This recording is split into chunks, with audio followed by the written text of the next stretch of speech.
ಚಿನ್ನಸ್ವಾಮಿ ಕ್ರೀಡಾಂಗಣದಲ್ಲಿ ಕಾಲ್ ತುಳಿತ ಪ್ರಕರಣಕ್ಕೆ ಸಂಬಂಧಪಟ್ಟಂತೆ ಮ್ಯಾಜಿಸ್ಟ್ರೇಟ್ ತನಿಖೆಯನ್ನು ನಡೆಸಲಾಗ್ತಾ ಇದೆ. ಡಿಸಿ ವಿಚಾರಣೆಗೆ ಐಪಿಎಸ್ ಅಧಿಕಾರಿ ದಯಾನಂದ್ ಅವರು ಹಾಜರಾಗಿದ್ದಾರೆ. ಅಮಾನತಾದ ಕಮಿಷನರ್ ದಯಾನಂದ್ ಅವರು ಹಾಜರಾಗಿದ್ದಾರೆ.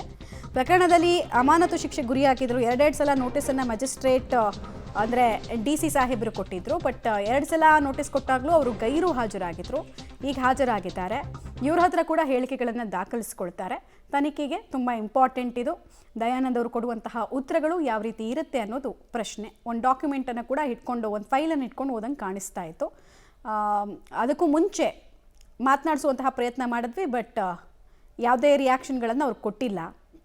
ಸೊ ಪೊಲೀಸ್ ಅಧಿಕಾರಿಗಳ ತಲೆದಂಡಕ್ಕೆ ಸಂಬಂಧಪಟ್ಟಂತೆ, ಪೊಲೀಸರ ಕರ್ತವ್ಯ ಲೋಪಕ್ಕೆ ಸಂಬಂಧಪಟ್ಟಂತೆ ಡಿಸಿ ಸಾಹೇಬರು ಕೇಳುವ ಪ್ರಶ್ನೆಗೆ ಇವರೇನು ಉತ್ತರ ಕೊಡ್ತಾರೆ ಅನ್ನೋದು ಕುತೂಹಲಕ್ಕೆ ಕಾರಣ ಆಗ್ತಾ ಇದೆ. ಮ್ಯಾಜಿಸ್ಟ್ರೇಟ್ ತನಿಖೆಗೆ ಹಾಜರಾಗಿದ್ದಾರೆ ಅಮಾನತಾದಂತಹ ಕಮಿಷನರ್ ದಯಾನಂದ್ ಅವರು. ಬೆಂಗಳೂರು ಕಮಿಷನರ್ನ ಇತಿಹಾಸದಲ್ಲಿ ಮೊದಲ ಸಲ ಅಮಾನತು ಶಿಕ್ಷೆಗೆ ಗುರಿಯಾಗಿದ್ದರು.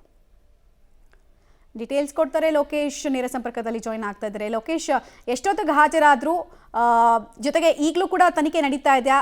ಯಾವ ರೀತಿ ತನಿಖೆ ಆಗತ್ತೆ ಇವರು ವಿಚಾರದಲ್ಲಿ? ಮಮತಾ, 15-20 ನಿಮಿಷಗಳ ಹಿಂದೆ ಅಷ್ಟೇ ದಯಾನಂದ್ ಅವರು ಜಿಲ್ಲಾಧಿಕಾರಿಗಳ ಕಚೇರಿಗೆ ಆಗಮಿಸಿ ಈಗ ಜಿಲ್ಲಾಧಿಕಾರಿಗಳ ಮುಂದೆ ಹೇಳಿಕೆಗಳನ್ನು ದಾಖಲಿಸ್ಕೊಳ್ತಾ ಇರ್ತಕ್ಕಂಥದ್ದು. ಸುದೀರ್ಘವಾದಂಥ ಹೇಳಿಕೆಗಳನ್ನು IPS ಅಧಿಕಾರಿ ದಯಾನಂದ್ ಅವರಿಂದ ಜಿಲ್ಲಾಧಿಕಾರಿಗಳು ಪಡೆದುಕೊಳ್ತಾರೆ. ಅವತ್ತಿನ ದಿನ ಚಿನ್ನಸ್ವಾಮಿ ಸ್ಟೇಡಿಯಂ ಕಾಲ್ ತುಳಿತದ ದಿನ ಆದಂಥ ಘಟನೆ ಏನಿದೆ ಅದಕ್ಕೆ ಸಂಬಂಧಪಟ್ಟಂತೆ ಇದ್ದ ಭದ್ರತೆಗೆ ಎಷ್ಟು ಜನ ಇದ್ರು, ಚಿನ್ನಸ್ವಾಮಿ ಸ್ಟೇಡಿಯಂ ಮುಂಭಾಗ ತೆರೆದಿದ್ದಂಥ ಗೇಟ್ಗಳಿದ್ರು, ಅಲ್ಲಿ ಭದ್ರತೆಗೆ ಎಷ್ಟು ಪೊಲೀಸರನ್ನು ನಿಯೋಜನೆ ಮಾಡಿದ್ರಿ, ಭದ್ರತಾ ವೈಫಲ್ಯ ಅಂತ ಕೂಡ ಸರ್ಕಾರ ಹೇಳ್ತಾ ಇದೆ. ಆ ಹಿನ್ನೆಲೆಯಲ್ಲಿ ಅದಕ್ಕೆ ಸಂಬಂಧಪಟ್ಟಂಥ ಹೇಳಿಕೆಗಳನ್ನು ಕೂಡ ದಾಖಲಾತಿ ಮಾಡಿಕೊಳ್ಳುವ ಸಾಧ್ಯತೆ ಇದೆ. ಸಾವು ನೋವಾಗಿರುವಂಥದ್ದು, 65 ಜನ ಗಾಯಾಳುಗಳಾಗಿರುವಂಥದ್ದು. ಆ ನಿಟ್ಟಿನಲ್ಲಿ ಅವರಿಂದ ಈಗಾಗಲೇ ಒಂದಿಷ್ಟು ACP DCPಗಳಿಂದ ಹೇಳಿಕೆಗಳನ್ನು ಪಡ್ಕೊಂಡಿದ್ದಾರೆ. ಇವರಿಂದನೂ ಕೂಡ ಸುದೀರ್ಘವಾದ ಪ್ರಶ್ನೆಗಳಿಗೆ ಹೇಳಿಕೆಗಳನ್ನು ದಾಖಲು ಮಾಡಿಕೊಳ್ಳುವಂಥ ಸಾಧ್ಯತೆ ಇದೆ. ಈಗಾಗಲೇ 2 ಬಾರಿ ನೋಟಿಸನ್ನು ಜಾರಿ ಮಾಡಲಾಗಿತ್ತು, ವಿಚಾರಣೆಗೆ ಹಾಜರಾಗಲಿಲ್ಲ. ಇವತ್ತು ವಿಚಾರಣೆಗೆ ಹಾಜರಾಗಿರೋ ಹಿನ್ನೆಲೆಯಲ್ಲಿ ಸಂಜೆ ಒಂದು 4-5 ಗಂಟೆವರೆಗೂ ಕೂಡ ವಿಚಾರಣೆ ಮುಂದುವರಿಯುವ ಸಾಧ್ಯತೆ ಇದೆ.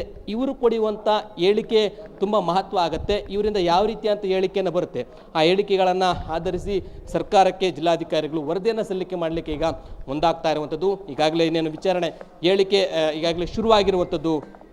ಮಮತಾ, ಧನ್ಯವಾದ ತಮ್ಮೆಲ್ಲ ಮಾಹಿತಿಗಾಗಿ ಲೋಕೇಶ್. ಸದ್ಯಕ್ಕಂತೂ ಸಿಗ್ತಾ ಇರುವಂತಹ ಡೀಟೇಲ್ಸ್ ಪ್ರಕಾರ ಸಾಕಷ್ಟು ಪ್ರಶ್ನೆಗಳನ್ನು DC ಅವರು ಕೇಳಲಿಕ್ಕಿದ್ದಾರೆ ಇವ್ರನ್ನ. ಯಾಕಂದರೆ ಅವತ್ತು ಕರ್ತವ್ಯದ ಹೊಣೆ ಹೊತ್ಕೊಂಡಿತ್ತು ಇವರೇ. ಅಷ್ಟು ಸಮಯ ಇದ್ದಿದ್ರೂ ಕೂಡ ಯಾಕಾಗಿ ಪೊಲೀಸರ ಭದ್ರತೆಯನ್ನು ಕೊಡಲಿಲ್ಲ, ಕರ್ತವ್ಯ ಲೋಪ, ಭದ್ರತೆಯ ಲೋಪಕ್ಕೆ ಸಂಬಂಧಪಟ್ಟಂತೆ ಇವರಿಂದ ಕ್ಲಾರಿಫಿಕೇಷನನ್ನು ಪಡೆದುಕೊಳ್ಳೋ ಸಾಧ್ಯತೆ ಇದೆ. 2 ಸಲ ಗೈರಾಗಿದ್ದರು. ಇವತ್ತು ಕೊಡುವಂತಹ ಉತ್ತರ ಮ್ಯಾಜಿಸ್ಟ್ರೇಟ್ ತನಿಖೆಯ ದಿಕ್ಕಿನ ಸ್ವರೂಪವನ್ನು ಬದಲಾಯಿಸುತ್ತಾ ನೋಡಬೇಕಾಗತ್ತೆ ನಾವು. ಆಮೇಲೆ ಕೆಲವೊಂದಷ್ಟು ಡಾಕ್ಯುಮೆಂಟ್ಸನ್ನು ಕೂಡ ಅವರು ಎತ್ಕೊಂಡು ಹೋದಂಗೆ ಕಾಣಿಸ್ತಾ ಇದೆ. ಒಂದು ಫೈಲ್ ಕಾಣಿಸ್ತಾ ಇದೆ ಅವ್ರ ಕೈಯಲ್ಲಿ.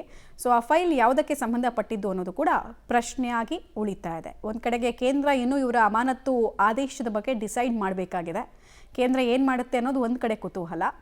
ಇನ್ನೊಂದು ಕಡೆಗೆ CID ತನಿಖೆ ಕೂಡ ಆಗ್ತಾ ಇದೆ. ಬಟ್ ಅದರಲ್ಲಿ ಇಲ್ಲಿ ತನಕ ಯಾವುದೇ ಪ್ರಗತಿಗಳ ಬಗ್ಗೆ ಮಾಹಿತಿ ಇಲ್ಲ.